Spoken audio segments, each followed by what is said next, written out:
할렐루야, 하나님께 영광 돌립니다. 은혜롭고 복된 주일입니다. 오늘 예배하는 여러분 모두를 축복합니다. 우리 큰나무교회 성도님들은 가급적 마스크를 하시고 예배에 참여하시고 기저질환이 있거나 노약하신 분들은, 어르신들은 이 영상을 통해서 꼭 예배에 동참하시기를 바랍니다. 이 영상을 접하는 여러분 모두를 축복합니다. 여호와 일의 축복이 여러분 삶 가운데 늘 나타나기를 축원드립니다. 자, 이제 우리가 로마서로 돌아왔습니다. 코로나19 때문에 여러 날 우리가 이 말씀들을 살펴보지 못했는데요. 우리가 이제 11장을 들어가야 됩니다. 그런데 8장, 9장, 10장을 더 살펴보고 2시간에 걸쳐 살펴보고 이제 진도를 나가려고 합니다. 로마서 8장은 로마서에서 가장 중요한 장이다 이렇게 보시면 됩니다. 먼저 우리가 생각할 것이 있는데요. 로마서 전체는 크게 두 부분으로 나눠져 있다고 그랬습니다.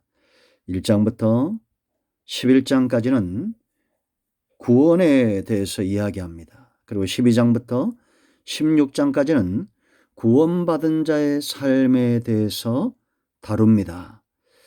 모든 인생에 있어서 가장 중요한 첫 번째는 생명입니다. 태어나는 겁니다. 우리가 예수 믿는 것은 바로 거듭남입니다. 영생에 이르는 길은 오직 예수님 외에는 없습니다. 로마서 3장 20절 21절에 있는 대로 예수를 믿는 자를 의롭다 하시는 것이 하나님의 의다라고 3장 26절에 분명히 말씀하고 있습니다. 하나님이 의롭다, 재판관 대신 하나님이 의롭다 선언하실 때에 그 사람은 영생을 얻는 것입니다.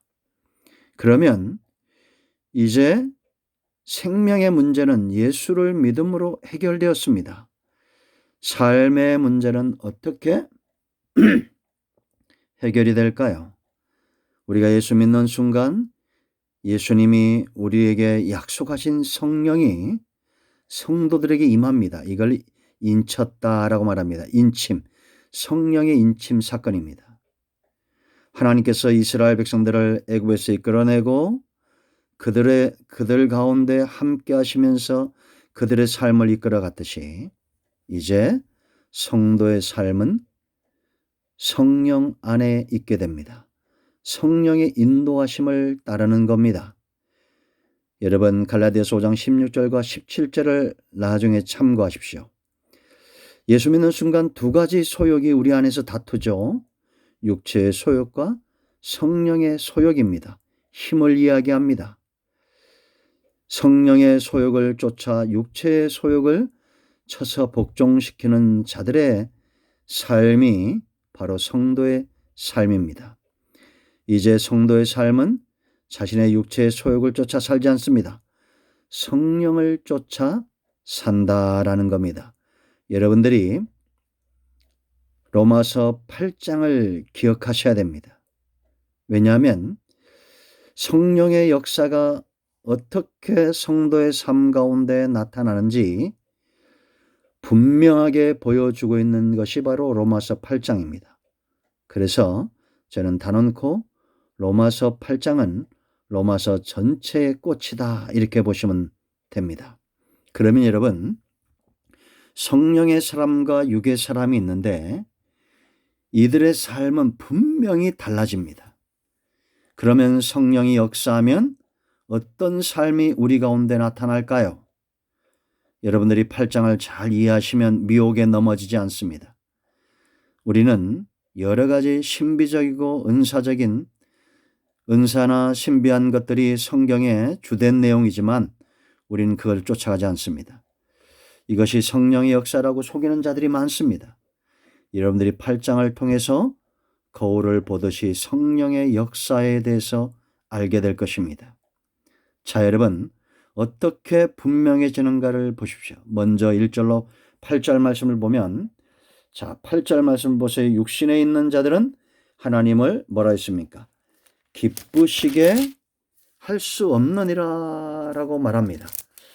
그러면 여러분, 육은 하나님을 기쁘시게 못하지만 성령의 사람은 하나님을 기쁘시게 한다, 이렇게 보시면 됩니다. 그러니 얼마나 다릅니까? 육의 사람, 영의 사람.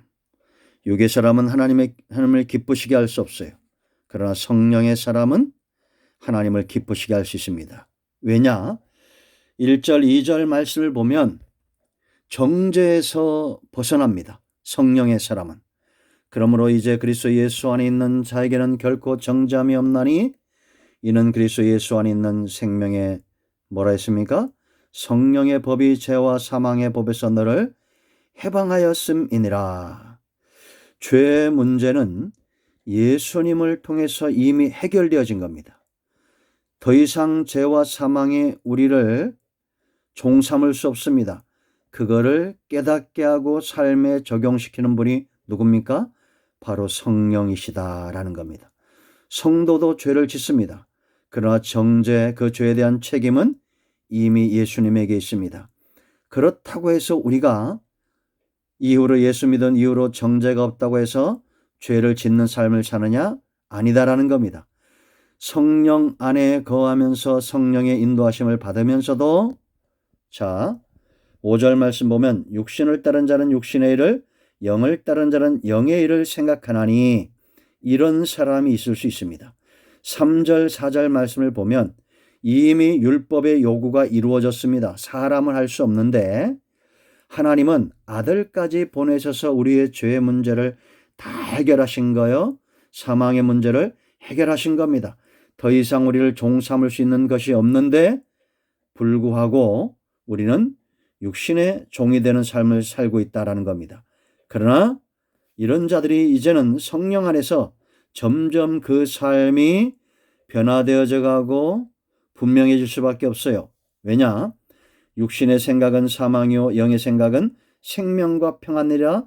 6절 또 7절에 육신의 생각은 하나님과 원수가 되나니 이는 하나님의 법에 굴복하지 않을 뿐 아니라 할 수도 없음이니라 라고 말합니다. 우리가 여러분 출애굽기를 보면 이런 부분들이 잘 이해될 겁니다. 여전히 구원받은 이후에도 육과 영의 다툼이 있습니다. 그러나 우리는 영적인 삶을 살다가 생명을 맛보고 평안을 맛보고 하나님이 기뻐하시는 삶을 맛보게 됩니다. 자연스럽게 육의 삶은 점점 작아져 가고, 이게 바로 로마서 6장과 7장이라고 그랬죠. 율법의 요구에 대해서 우리는 자유함을 누릴 수 있는 그런 삶을 산다라는 겁니다. 그러므로 여러분들은 성령 안에 순종하는 삶을 살아내야 됩니다. 육을 쳐서 복종시키고 영을 쫓아 살게 되면 이제 우리는 하나님이 기뻐하신 삶으로 나아가게 된다라는 겁니다. 여기서 끝나지 않습니다. 9절로 11절 말씀 보면 이제는 그리스도께 온전히 속한 자가 되는 거예요. 이것 또한 성령이 우리 안에서 행하시는 일이다라는 겁니다. 그러므로 여러분 소속이 분명해지는 겁니다. 대한민국에 태어난 사람들은 다른 나라에 가면 그 삶이 불편하지요. 우리가 여행을 가보세요. 문화가 다르고 환경이 다르고 언어가 다른 사람들, 그런 지역을 가면 삶이 참 불편합니다. 그러나 성령 안에서 이제 시간이 가면서 우리는 하늘의 언어들을 이해합니다. 신앙적 이런 문화들, 환경들이 우리의 삶을 장악합니다. 이 안에 편안함이 있고 이제는 예수 그리스도 안에 속하기를 기뻐합니다. 그래서 9절에 만일 너희 속에 하나님의 영이 거하시면 너희가 육신에 있지 아니하고 영에 있나니 누구든지 그리스도의 영이 없으면 그리스도의 사람이 아니라 라고 말합니다. 우리가 그리스도의 사람이 된 이유가 뭐예요? 예수 믿고 하나님의 영 성령이 우리 안에 거하시기 때문이다 라는 겁니다. 이 성령이 이제 우리는 10절, 11절 말씀 보면 반드시 우리의 영뿐만 아니라 장차 마지막 때는 죄로 인하여 죽을 수밖에 없는 우리의 몸도 육신도 살려내신다라는 겁니다. 그러므로 여러분 하나님이 만드신 모든 것들은 소중한데 우리는 영만 중요한 것이 아니라 우리의 육도 중요한 거요. 장차 마지막 날에는 예수님처럼 부활하게 될 것이다 라는 겁니다. 그리스도에게 속하기를 기뻐하는 우리 모두가 되기를 축원드립니다. 자, 여러분, 조금 더 시간을 드리더라도 더 우리가 말씀을 묵상하길 원합니다. 자, 세 번째, 이제 12절로 17절. 이제는 그리스도에게 속한 자의 삶에서 더 어떻게 보면 성장했다 이렇게 보시면 됩니다. 그건 바로 아들의 삶을 살게 한다라는 거예요. 하나님의 아들, 이걸 17절에는 상속자라고 말했습니다. 상속자는 누굽니까? 하나님의 유업을 이어받을 자들이죠. 이런 아들의 삶을 살아가는데 이런 사람들은 14절 말씀 보세요. 무릇 하나님의 영으로 인도함을 받는 사람은 곧 뭐라 했어요? 하나님의 아들이다라는 겁니다. 이런 인도함에 이제는 훈련되어지고 적응되어져서 12절 13절에 육신대로 살지 않습니다. 육신대로 살면 죽을 것이되 영으로서 몸의 행실을 죽이면 산다라고 말합니다. 이 싸움이죠. 우리는 육신대로 살 때도 있고 그러나 영으로서 육신을 쳐서 복종시켜 우리 안에 거하시는 성령으로 인하여 인도함을 받음으로 하나님의 아들의 삶을 산다라는 겁니다. 이 삶이 깊어질 때 15절 말씀 보면 아빠 아버지라 부르짖는다라는 겁니다. 이제 하나님과의 관계가 보다 더 깊어지게 되죠. 하나님을 기뻐하시는 삶을 쫓아 살게 하고 그리스도에게 속하게 하고 이제는 하나님을 아빠 아버지라 부르짖는 이 삶, 이것이 저는 무엇보다도 큰 축복이다라고 생각합니다. 하나님의 성령으로 인도함을 받는 자, 그래서 10절 말씀 보면 성령이 우리 안에서 우리 영과 더불어 우리가 하나님의 자녀인 것을 증언한다는 겁니다. 그러니 분명해지지 않을 수 없습니다. 성령이 이 사역을 하시는데 내가 하나님을 아빠 아버지라 부르짖는 이 놀라운 삶의 축복에서 어떻게 벗어날 수 있겠습니까? 자, 17절 자녀이면 또한 상속자다라고 말합니다. 상속자의 그리스도와 함께한 상속자니 놀라운 축복입니다. 우리가 그와 함께 영광을 받게 하여 고난도 함께 받아야 할 것이니라. 성령을 쫓아 아들로 살아가는 삶이 쉽지 않습니다. 고난이 있습니다. 그러나 우리가 기꺼이 이런 모든 고난도 감내한다라는 겁니다. 아멘. 자, 이제 네 번째로 가십시오. 18절 말씀부터 25절까지 말씀을 보면 무엇이 분명해지느냐? 성령의 사람에게 소망이 분명해진다라는 것을 아셔야 됩니다. 자, 24절 25절 말씀을 먼저 읽습니다. 이것이 팩트인데요. 우리가 소망으로 구원을 얻었음에 보이는 소망이 아니니 보는 것을 누가 바라리요? 만일 우리가 보지 못하는 것을 바라면 참음으로 기다릴지니라. 눈에 보이는 대로 사는 사람은 육의 사람이고 그러나 우리 눈에 보이지 않는 것들 더 소중한 것들 있죠. 그것은 뭐냐? 바로 23절에 있는 대로 우리 몸의 속량을 말합니다.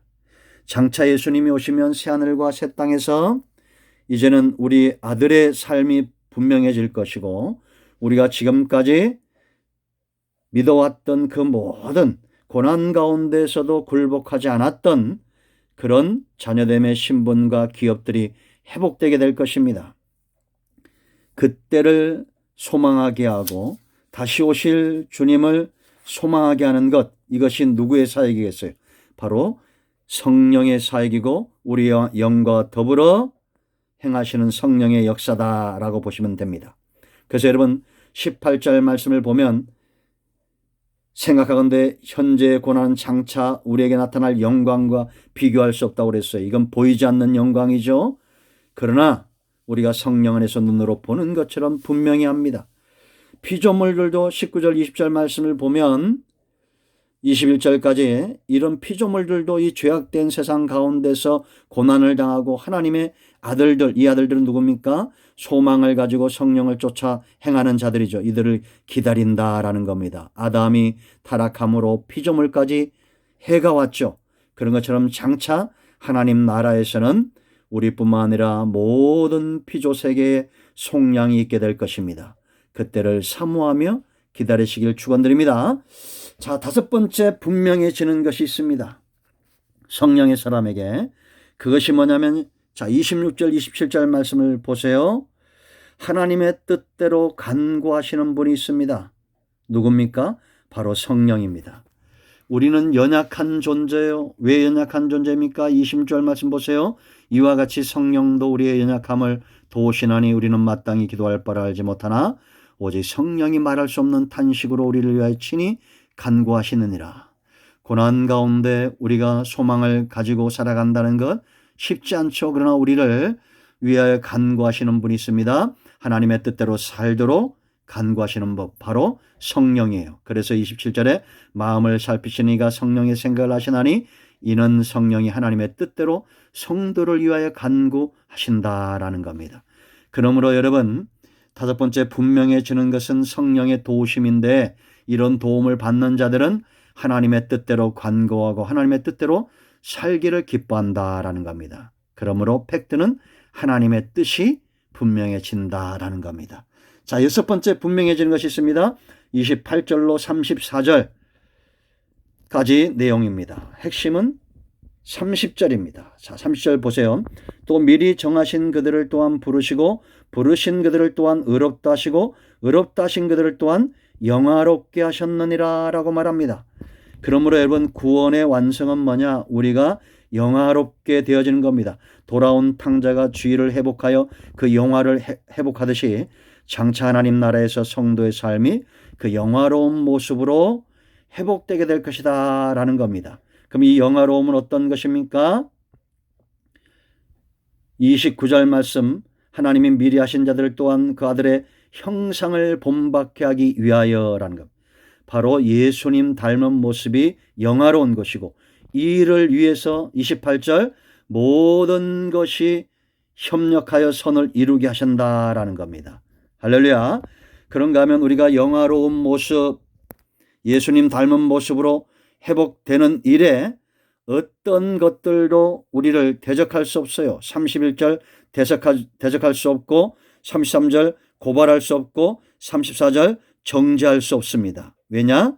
하나님이 이 놀라운 구속의 역사를 행하시기 때문에. 이 하나님이 누굽니까? 32절 아들까지 주신 분입니다. 우리는 예수님 자리요 비싼 존재입니다. 예수님의 보혈로 사신 그런 자들을 하나님이 포기하겠습니까? 절대 포기하지 않습니다. 대적도 정죄도 고발도 당할 수 없다라는 겁니다. 할렐루야. 그뿐만 아니라 34절에 우리를 위하여 간구하시는 분 예수 그리스도. 이 땅에서 우리를 위하여 간구하시는 분 누구였습니까? 26절 27절에 성령, 우편보좌에 간구하시는 분 바로 예수 그리스도. 구원의 완성, 영화로운 모습의 회복을 위해서요. 이 구원의 역사를 깨달은 바울이 이제 35절부터 39절까지 찬송, 확신 가운데 찬송하는 겁니다. 바울이 이제 마지막으로 성령 안에서 확신하는 것이 뭡니까? 일곱 번째, 바로 그리스도의 사랑, 그리스도 안에 있는 하나님의 사랑이에요. 자, 39절, 높음이나 깊음이나 다른 어떤 피조물이라도 우리를 우리 주 그리스도 예수 안에 있는 하나님의 사랑에서 끊을 수 없으리라. 이 감격과 찬송이 여러분의 것이 되시길 바랍니다. 그러므로 여러분, 성령의 사람의 분명한 모습 일곱 번째는 뭐냐? 사랑에 붙들림 바 되었다라는 겁니다. 35절부터 39절까지 이 땅에서 성도가 당할 수 있는 모든 환난과 재난이 나옵니다. 이런 환난과 재난이 절대 우리를 그리스도 안에 있는 하나님의 사랑에서 끊어낼 수 없다라는 겁니다. 그래서 여러분, 바울이 뭐라고 고백합니까? 35절에 누가 우리를 그리스도의 사랑에서 끊으리요라고 말합니다. 절대 끊을 수 없다라는 겁니다. 여러분, 이제 성령의 역사가 어떤 것인가에 대해서 여러분들 분명히 하시고 눈이 떠지시기를 축원드립니다. 할렐루야. 하나님을 찬양합니다. 아멘.